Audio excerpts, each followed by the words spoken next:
आप देख रहे हैं रितेश हॉरर स्टोरी रितेश के साथ। आज की कहानी का शीर्षक है बुरखे वाली औरत। तो चलिए बढ़ते हैं आज की कहानी की ओर। साजिद शाम के 7:30 बजे रोजाना की तरह अपने ऑफिस से निकला। बस स्टॉप पर कुछ देर इंतजार करने के बाद साजिद बस में चढ़ा। बस में कम भीड़ थी, जिस वजह से काफ़ी सीट खाली थी। ये देखकर साजिद ने सोचा, चलो कम से कम आज मैं आराम से घर पहुंच जाऊंगा। साजिद जाकर बगल की सीट पर बैठ गया। 2 स्टॉप के बाद एक बुर्का पहने महिला बस में चढ़ी। उसने आसपास देखा और फिर वो महिला साजिद के बगल में जाकर बैठ गए। हालांकि अभी भी बस में काफ़ी सीट्स खाली थी। साजिद ये देखकर थोड़ा हैरान हो गया कि आखिर इतनी सारी सीट्स खाली होने के बावजूद ये महिला मेरे पास क्यों बैठ गई। कुछ देर बाद साजिद को अजीब सी बेचैनी महसूस होने लगी। ऐसा लग रहा था कि मानो कुछ बुरा होने वाला हो। तभी साजिद की नज़र महिला के हाथों पर पड़ी। ऐसा लगा कि कुछ ठंडी सी चीज़ उसके जांघों पर रखी हो। जब साजिद ने उसकी जांघ की ओर देखा तो पाया कि उस महिला ने अपना हाथ उसके जांघों पर रखा हुआ है। जैसे ही साजिद ने उस महिला के हाथ अपनी जांघ से हटाने के लिए पकड़ा तो साजिद ने देखा कि उस महिला के हाथों में मांस ही नहीं है, सिर्फ हड्डी ही है।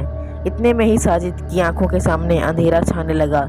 जब उसकी आंख खुली तो साजिद ने अपने आप को एक झोपड़ी में लेटा हुआ पाया। आसपास देखा पर पता चला कि वहाँ उसके सिवाय और कोई मौजूद ही नहीं है। जब साजिद उस झोपड़ी से बाहर निकला तो उसे मालूम हुआ कि वह एक जंगल में है।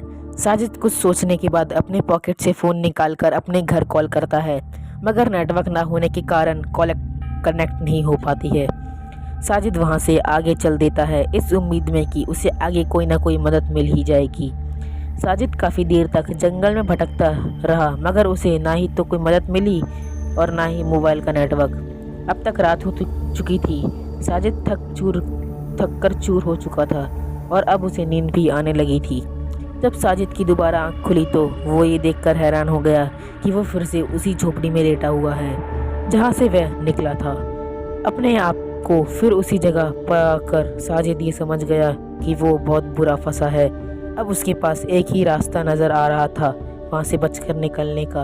वो था उसका फ़ोन, जिसकी मदद से साजिद अपने मददगार को बुला सकता था। मगर समस्या थी मोबाइल में नेटवर्क ना होने का।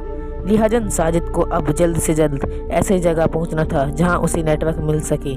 साजिद उस झोपड़ी से निकला और किसी जगह को तलाश करने लगा जहां उसे नेटवर्क मिल जाए। आखिरकार साजिद को एक जगह नेटवर्क मिल ही गया। नेटवर्क मिलते ही साजिद ने अपने घर कॉल किया। जब साजिद ने कॉल किया तो फ़ोन उनकी बीवी ने उठाया। सारा हाल सुनाने के बाद जब उनकी बीवी ने पूछा, तुम हो कहाँ, तो इस पर साजिद ने कहा, ये तो मुझे नहीं मालूम कि मैं कहाँ पर हूँ, मगर इतना पता है कि ये एक जंगल है। तभी साजिद के बेटे ने कहा, मम्मी पापा से कहो कि वो अपने गूगल मैप पर अपना करंट लोकेशन देखें। साजिद ने जब गूगल मैप पर अपना करंट लोकेशन देखा तो वो हैरान हो गया। दरअसल जहां साजिद था वो जगह थी कर्नाटक का जंगल, जो साजिद के लोकेशन से कोलकाता से बहुत दूर था। तभी कर्नाटक के लोकल पुलिस को खबर दी गई और साजिद जी को अगले ही 8 घंटे में रेस्क्यू कर लिया गया। मगर ये कभी पता नहीं चला कि वो बुरखे वाली औरत कौन थी और साजिद जी उस जंगल में कैसे पहुँचे। मगर हमें उनसे बात करते हुए ऐसा लगा कि वो कुछ ना कुछ तो हमसे छुपा रहे हैं। तो दोस्तों, इस वीडियो में बस इतना ही। वीडियो आपको अच्छा लगा हो तो लाइक शेयर करें और साथ ही हमें कमेंट बॉक्स में ज़रूर बताएं। तो मैं आपका दोस्त रितेश जल्द ही मिलूँगा एक नई कहानी के साथ। तब तक के लिए बाय एंड टेक केयर।